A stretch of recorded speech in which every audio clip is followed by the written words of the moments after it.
Assalamualaikum warahmatullahi wabarakatuh. Salam sejahtera untuk kita semuanya. Perkenalkan, saya Suparno, Sarjana Komputer Magister Manajemen. Saya adalah dosen tetap program studi informatika Fakultas Teknik Universitas Dr. Nugroho Magetan. Untuk kegiatan pembelajaran, saya mengampu beberapa mata kuliah. Salah satunya adalah Kewirausahaan dan Koperasi dengan kode mata kuliah MKDK 138 dengan bobot 2 SKS.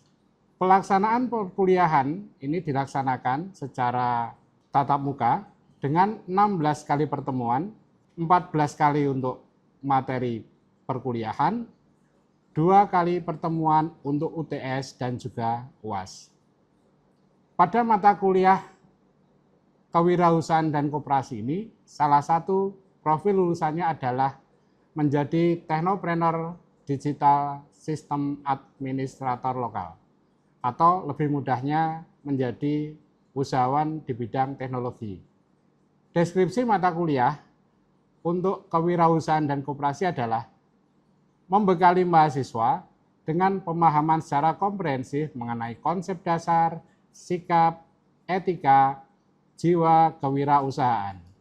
Melalui perkuliahan Outcome Based Education atau OBE, mahasiswa akan belajar bagaimana mengidentifikasi peluang usaha, menerapkan proses perancangan sebuah bisnis, menyusun bisnis atau perancangan bisnis, kemudian merancang, mempresentasikan, sekaligus membuat proposal yang inovatif, aplikatif, dan relevan dengan tantangan saat ini.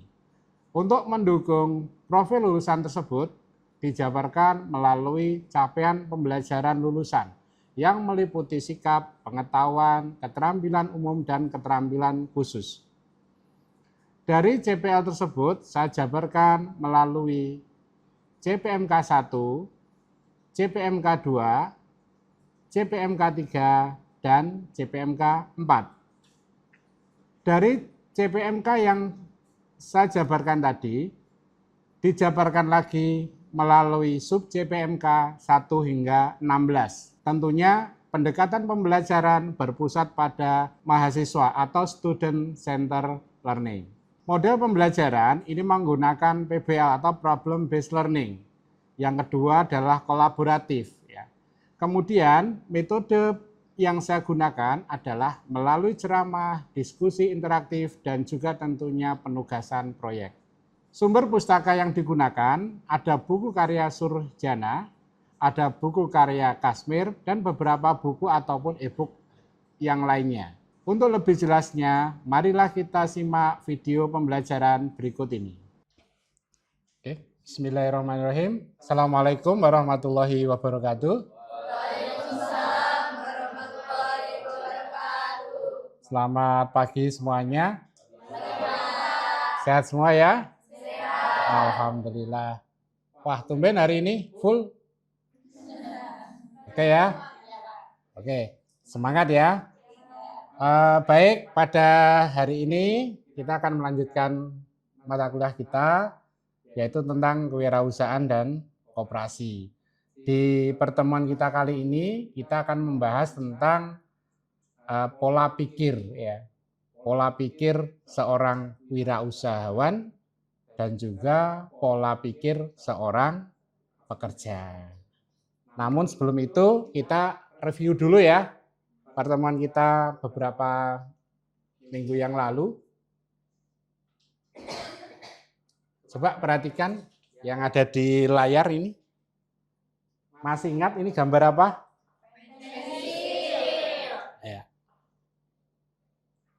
Terus harganya berapa?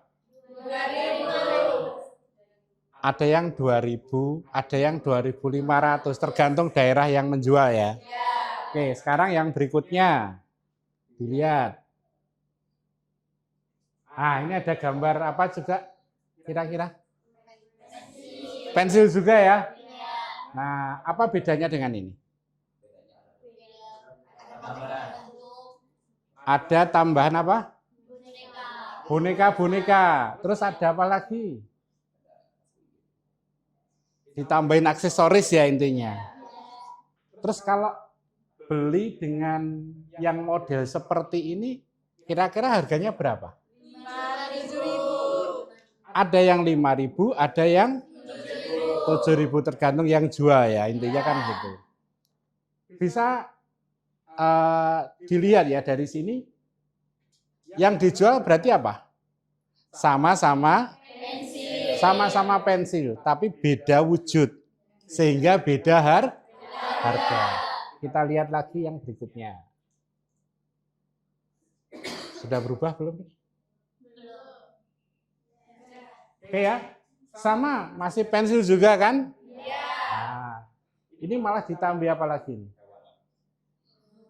Dari apa ini? Iya, yang bahkan kain yang sudah tidak berguna kan?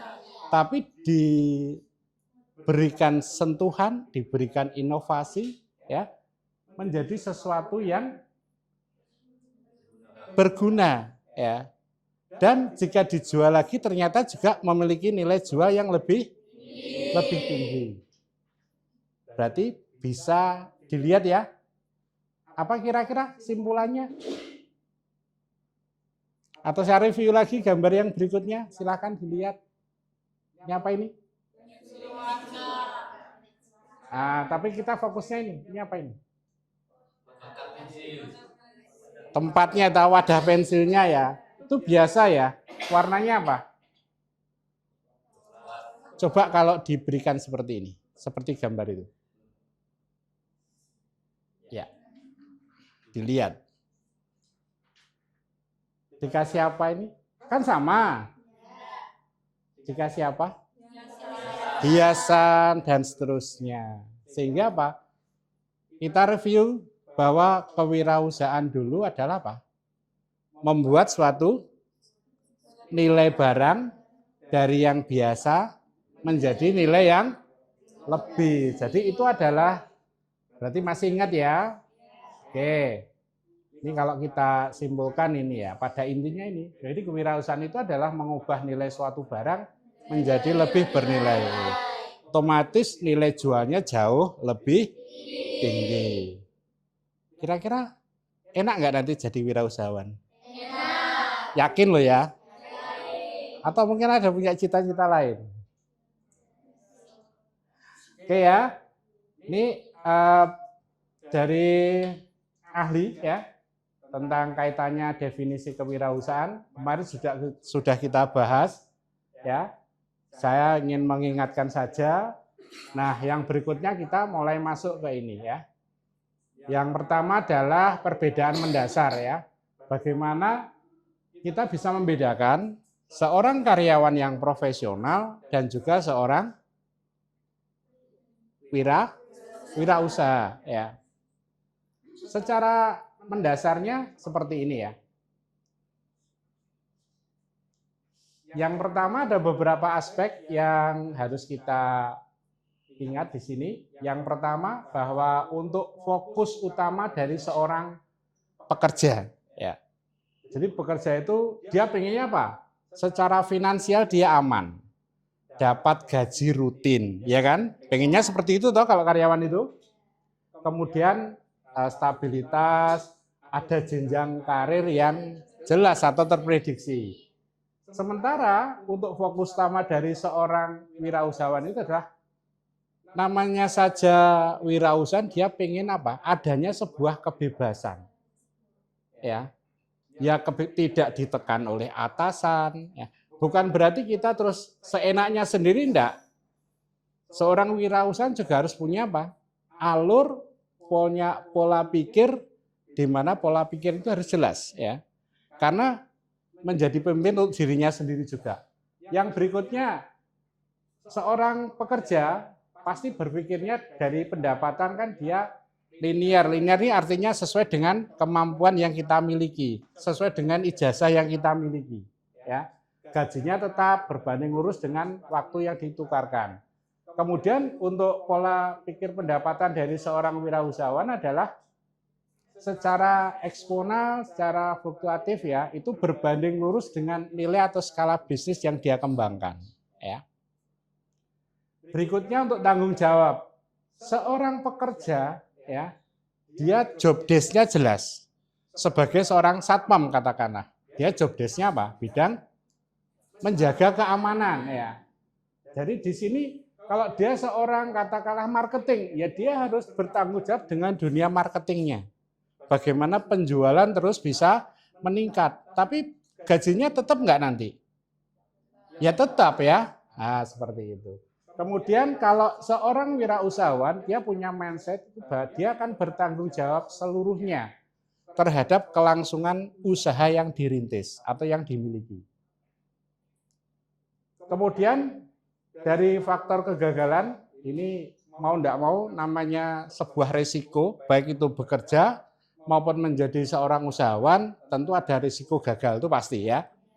Seorang pekerja, dia berpikir bahwa kegagalan adalah sebagai resiko karir dan ya noda pada rekam jejaknya. Mungkin melakukan kesalahan sesuatu ya dianggap menjadi pemicu ya kegagalan di dalam dia bekerja.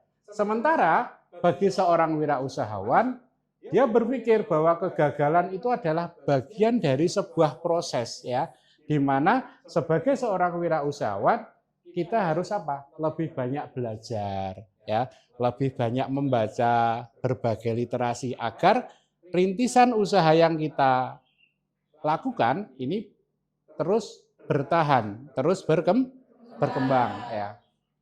Oke, yang berikutnya ini ada dua gambar ya. Tadi penjelasan kaitannya dengan tanggung jawab. Seorang pekerja ya ini dia akan fokus pada apa? Ya, SOP-nya, job desk-nya tadi apa ya? Dia akan bertanggung jawab kepada atasannya ya dan bertanggung jawab terhadap dirinya sendiri sebagai tugasnya. Sementara seorang wirausahawan secara 360 jadi terus berputar itu ya. Tiada henti, dia akan terus berputar bahwasanya seluruh tanggung jawab pekerjaan atau usaha yang dirintisnya ini bagian dari tanggung jawab. Ya. Jadi tidak ada pernah batasan berhenti sebagai pikiran seorang wirausahawan. Oke, yang berikutnya tadi saya singgung kaitannya dengan paradigma kepemimpinan. Ya, apakah wirausahawan itu harus ada pemimpinnya? Ada yang jawab tidak, ada yang jawab iya tapi ragu-ragu. Gimana? Ya, tetap ada tanggung jawab pemimpin itu tetap ada, utamanya untuk dirinya sendiri. Saya katakan menjadi seorang wirausahawan itu kita tidak boleh seenaknya, tidak boleh asal-asalan. Diri kita ya harus kita pimpin, harus kita arahkan bahwa kita ada tanggung jawab. Siapa lagi kalau bukan kita yang melakukan, ya kan? Sama halnya ya. Nanti kita bisa lihat ya di slide yang berikutnya.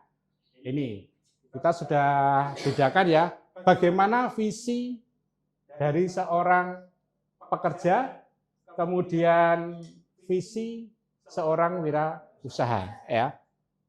Ada satu yang minta tolong dibaca. Mbak, baca yang keras yang bagian ini. Kelihatan nggak? Baca. Oh, coba Mbak ini Mbak Sus, coba. Pemimpinan seringkali bersifat operasional, bersandar pada otoritas struktural yang sudah diberikan oleh perusahaan. Terus lanjut. Memastikan tim bekerja sesuai standar SOP. Yang kedua, fokus mencapai target jangka pendek atau menengah. Yang ketiga, menjaga harmoni dan efisiensi dalam sistem yang ada. Dan yang keempat, otoritas berasal dari jabatan formal. Oke. Sekalian untuk yang ini wirausaha. Mas, coba baca. Pimpinan wirausaha. Memimpin dari depan, di tengah ketidakpastian tinggi. Seringkali tanpa struktur formal pada tahap awal. Yang pertama, menciptakan visi dan meyakinkan orang lain atau investor dan tim. Yang kedua, sangat adaptif dan bisa merespon perubahan pasar. Perubahan pasar. Ketiga, membangun struktur budaya dari hulu. Yang keempat, otoritas berasal dari pengaruh dan rekam jejak. Ya, sudah dibaca ya? Oke, kita sampaikan sedikit ulasannya di sini. Jadi bagaimana antara manajerial dan juga visioner ya, ini menjadi satu. Kita lihat di bagian tadi kepemimpinan pekerja ya, dia pasti ini pekerjaanku, ini atasanku ya, saya harus bekerja sesuai dengan ya job desk saya. Sementara sebagai seorang wirausaha di sini ya kita harus punya visi ya, yakin dengan diri kita sendiri dan meyakinkan orang lain ya yang ada di menjadi mitra kita bahwa usaha ini ya saya sebagai usahawan punya visi yang jelas ke depan itu perusahaannya seperti apa ya. Sebagai wirausaha adaptif, lincah. Jadi setiap ada perubahan, kita harus bisa melihat ya. Harus tahu kondisi di luar sana seperti apa ya. Sementara kalau seorang pekerja ada targetnya, target terpenuhi ya sudah ya. Ya kan selesai ya kan? Kan itu. Ini menjaga harmoni efisiensi dalam sistem yang ada, sementara kita sebagai seorang wirausahawan membangun sebuah struktur dan budaya itu dari benar-benar dari nol ya. Nah, dari nol. Kemudian secara otoritas ini dari jabatan formalnya, kalau ini seorang wirausahawan berasal dari pengaruh dan rekam jejak. Bisa diri kita sendiri, bisa mitra-mitra yang ada atau yang pernah kita ajak dalam usaha. Selanjutnya, ini manajemen risiko ya.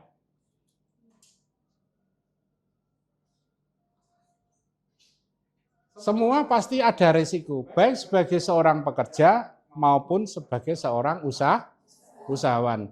Tidak ada di dunia ini yang tidak berisiko. Semua pasti ada risiko. Yang menjadi pertanyaan adalah bagaimana risiko yang kita hadapi itu menjadi apa? Motivasi kita ya. Baik itu sebagai seorang pekerja maupun sebagai utamanya sebagai wirausaha. Sebagai pekerja kita pasti akan menghindari yang namanya ya jelas lah ya. Wong dia bekerja kan dilatih untuk meminimalisasi risiko dan variansi secara operasionalnya. Terus menganggap bahwa risiko itu sebagai ancaman ya. Ya ini, pekerja biasanya nih cenderung memilih apa? Cari aman ya. Yang penting selesai ya sudah. Nah, ini akan berbanding terbalik manakala kita sebagai seorang apa? Wirausahawan. Risiko tadi itu kita kelola ya. Jadi kita kelola, kita hitung ya. Apakah risiko itu tadi akan menghancurkan usaha kita? Ya, ini harus kita pikirkan. Oh ternyata bisa kita hitung. Oh resikonya rendah, berarti harus kita atasi kan gitu. Kemudian tidak buta bahaya, melakukan riset dan juga mitigasi secara matang. Artinya apa? Bahwa dengan adanya risiko tadi kita analisis ya. Kita cegah agar risiko itu tadi tidak muncul di kemudian hari. Dan yang lebih penting ini yakin ya. Seorang wirausahawan kalau tidak ada keyakinan jangan pernah bermimpi menjadi seorang wirausahawan. Saya di rumah punya usaha bersama istri merintis usaha salad buah ya. Awalnya saya juga berpikir ini lama-lama kok saya yang harus selling setiap hari, istri yang membuat saya yang jual. Kalau nanti saya nggak jual, dan nanti siapa yang mau menjual kan gitu. Akhirnya istri juga saya ajak, ayo sekarang kamu ikut saya ikut nunggu dagangannya. bagaimana saya menyampaikan. Resikonya ya banyak sekali, namanya jualan apalagi barang mateng ya, paling bertahan ya maksimal 3-4 hari. Selebihnya kalau nggak laku pasti basi kan itu ya. Itu bagian dari risiko kan. Tapi kan kita sudah bisa ngukur tadi. Sebagai seorang usahawan harus bisa ke situ. Yang penting ini ya, yakin. Kalau kita nggak yakin, ya jangan bermimpi menjadi usaha. Ini apa maksudnya? DNA wirausahawan. Tahu DNA itu apa? Ini kalau secara ilmu kesehatan ada sesuatu yang ada di dalam tubuh kita. Jadi ada bagian khususnya ini. Kita membangun yang namanya apa? Ya. Kalau kita nggak punya mental, ya sudah mending tidak hidup atau mati saja ibaratnya kan. Nah sekarang ini yang terpenting ya. Seorang wirausahawan ini ada ciri khas utama ya. Namanya ciri khas utama yang harus minimal ada ya. Yang pertama harus kreatif dan inovatif. Nanti ini penjelasannya tahu sendiri. Terus ini apa? Apa ini kalau di Indonesia kan? Grow, bertumbuh ya. Mindset apa? Berpikir. Jadi pola pikir kita itu kalau sebagai seorang wirausahawan tidak boleh berhenti ya. Harus terus apa? Terus berpikir menjadi lebih dan lebih. Intinya gitu. Dan ini resilience atau ketahanan ya. Dalam kondisi apapun, seorang wirausaha harus berani yang namanya apa? Bertahan. Artinya apa? Ada masalah apapun ya, ada gejolak apapun, kita harus terus bertahan. Punya mental baja, bangkit dari kegagalan. Jika ada penolakan pasar, ya harus terus ya. Kemudian adapun dari luar ada faktor krisis ya kita harus bertahan ya. Dan ini emosional kita, jadi itu memang menjadi sesuatu yang pasti ya. Mesti pikiran nek gak laku bagaimana, kalau enggak apa namanya terhabis bagaimana, mau dikemanakan ya itu. Kalau saya sih simpel ya, namanya makanan, andai kan nggak habis ya sudah bagikan saja ke lingkungan. Nah, itu selesai. Walaupun itu adalah apa? Rugi. Tapi kalau kita berpikirnya lain, ya nggak rugi. Anggap mereka jadi apa? Sales kita. Ya gitu ya. Oke, ini berikutnya adalah ya bahwa keberhasilan atau kegagalan berakar dari tindakan mereka sendiri. Artinya dari diri kita sendiri. Mau sukses, mau gagal, itu bukan dari orang lain, tapi dari diri kita sendiri. Kemudian yang terakhir itu apa? Menghindari ya sebuah rencana bisnis yang sempurna tidak berguna tanpa eksekusi. Punya rencana saja, tidak pernah dilakukan, sama juga bohong. Oke. Dan ini sekali lagi kita kembali bahwa sebuah kewirausahaan adalah apa? Menciptakan nilai bisnis yang terus berkesinambungan ya, intinya di situ. Keuntungan bukan tujuan akhir, tapi apa? Ya. Jangka panjangnya masih panjang ya kalau apa namanya nilai untuk urusan nilai. Oke, kemudian ini kesuksesan bisnis bukanlah tentang siapa yang memiliki modal terbesar, ya, melainkan siapa yang memiliki ketahanan mental terkuat dan keberanian untuk mengeksekusi visi di tengah minimal itu mindset sebagai seorang apa? Wirausaha. Oke, selanjutnya kita ada beberapa diskusi ya yang bisa kita lakukan. Pertama, mengamati tentang sosok atau tokoh wirausaha. Kalian udah punya gambaran kan? Siapa? Nah, ini nanti saya akan minta dari kalian membacakan hasil dari analisis atau pengamatannya. Ini faktor keberhasilan dalam wirausaha. Siapa yang mau menjawab? Oke, silahkan, Mbak.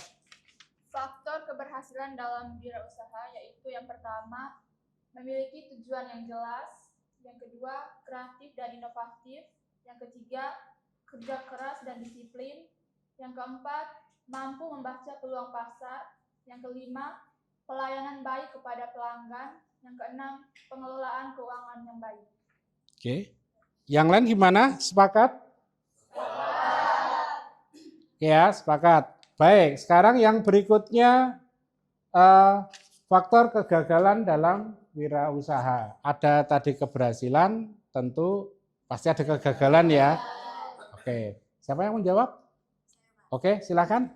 Faktor kegagalan dalam wirausaha. Yang pertama, adanya pengelolaan keuangan yang buruk, lemahnya kemampuan manajerial, kurangnya perencanaan dan riset pasar, yang terakhir ada keengganan dalam berinovasi. Oke. Ada jawaban lain mungkin? Ada yang beda mungkin? Silakan. Ada tambahan lagi apa, Mbak? Kurangnya perencanaan, Kurangnya perencanaan, tidak jujur, tidak jujur. malas dan tidak disiplin, Mm-mm. juga mudah menyerah. Oke, ada lagi mungkin jawaban? Gimana? Ada tambahan? Apa? Silakan. Kurang modal. Oke. Masuk akal ya. Oke. Jadi pada prinsipnya gini, dari yang sudah kalian diskusikan ya, pada prinsipnya yang namanya wirausaha itu ada kegagalan dan ada keberhasilan. Mau gagal, mau berhasil, maka ada satu hal yang harus ada di dalam diri kita, mental kita, ya. Disiplin, tadi ada jawaban disiplin. Kalau kita nggak disiplin, ya kita nggak akan pernah berhasil. Mau gagal berulang kali, jangan pernah menyerah. Ya. Mindset seorang wirausaha itu harus yakin, visioner, jelas, terukur, ya. Jangan sampai itu tidak. Ini ngomong-ngomong, siapa yang punya cita-cita jadi seorang wirausaha? Setelah tahu kegagalan, keberhasilan, jadi ragu ini ya. Ayo, tapi siapa yang benar-benar pengen punya usaha?